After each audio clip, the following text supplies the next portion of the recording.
James Johnson just committed to Georgia last night. He's a four-star on On3's website, but actually the second highest rated defensive lineman in the 2026 class. So we'll take a look right now. 2026 defensive lineman, 6'2.5", 285. Miami Northwestern in Florida. I was getting all excited when I saw we had a Northwestern kid because every time I like trying to see Teddy Bridgewater on the sideline because he's their head coach. But actually went to North Fort Myers, so we're going to be watching him at North Fort Myers. No Teddy Bridgewater, but he will be playing his senior year at Miami Northwestern.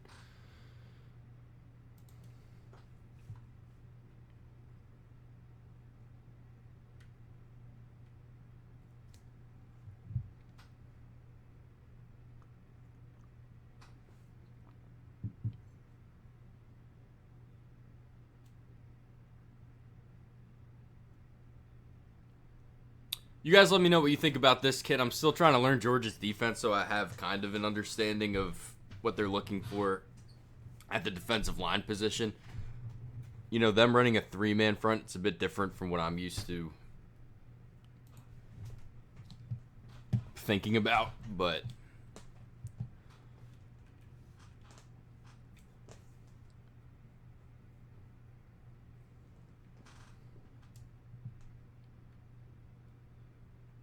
it's what you guys are here for, right? I'm here to put the kid on YouTube, and you guys are here to tell me what you think about him and how he fits the defense.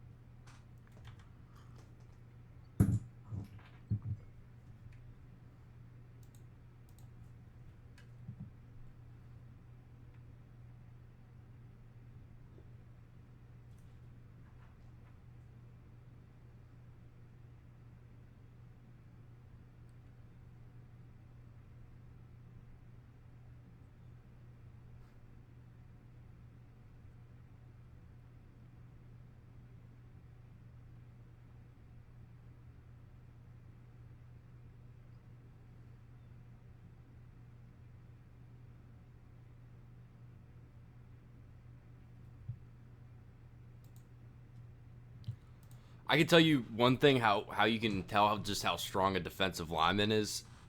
It's almost like a box you check when you're watching a defensive lineman, offensive lineman. You look for that head snap of the guy they're going against. Just watch how this kid's head, like, not buckles back, but it's something you either have or you don't, and it's kind of a way to check off the strength, the explosiveness, just that first interaction, just that first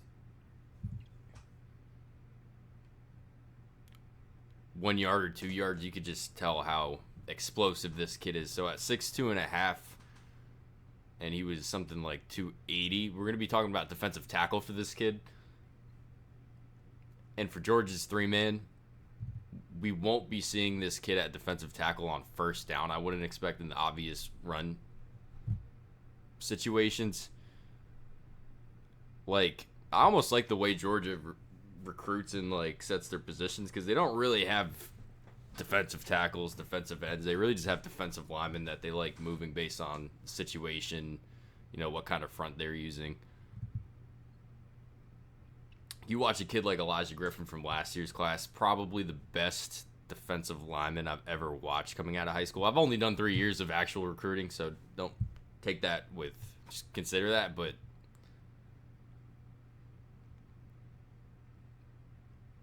not necessarily just a defensive tackle. He's just a good defensive lineman. So with this kid, what you're getting is just, he's going to be the most explosive defensive tackle in the country, I think. You know, I'm still watching. I'm definitely lacking on my defensive tackles, don't get me wrong, on this channel. But, you know, watching last year,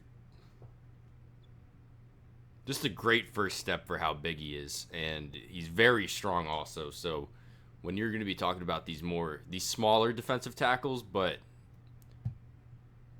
you know, very explosive, you know, they come around. You usually don't see him as strong as this kid, and you can see this kid just being absolutely stout against the run game. It's a real bull rusher, but a lot of times he's winning with his first step.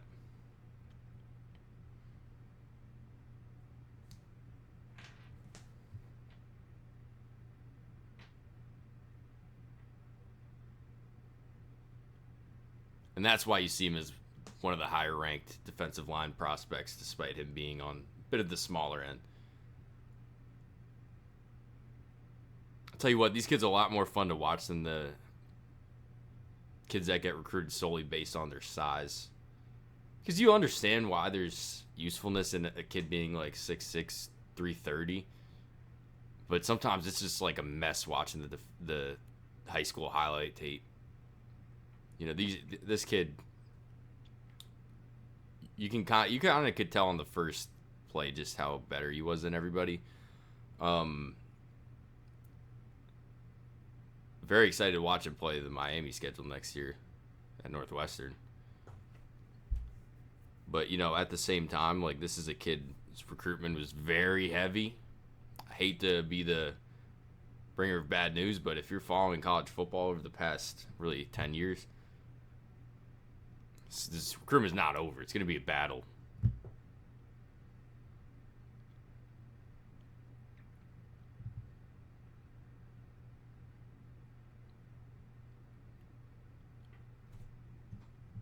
You say that about every kid in the country, but this kid especially.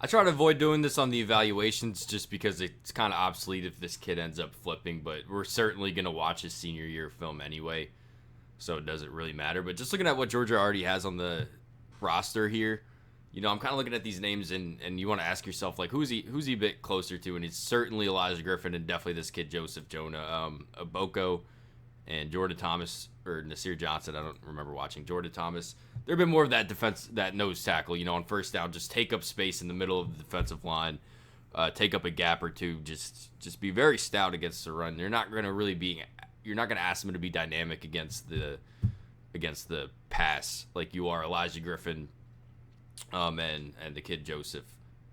So then, if you want to ask yourself, you know, what's his path to playing time? He's behind Elijah Griffin. That's very, very tough because this kid, I think he's going to be a contributor this year certainly, and then sophomore year, junior year, he's going to be eating up a lot of snaps.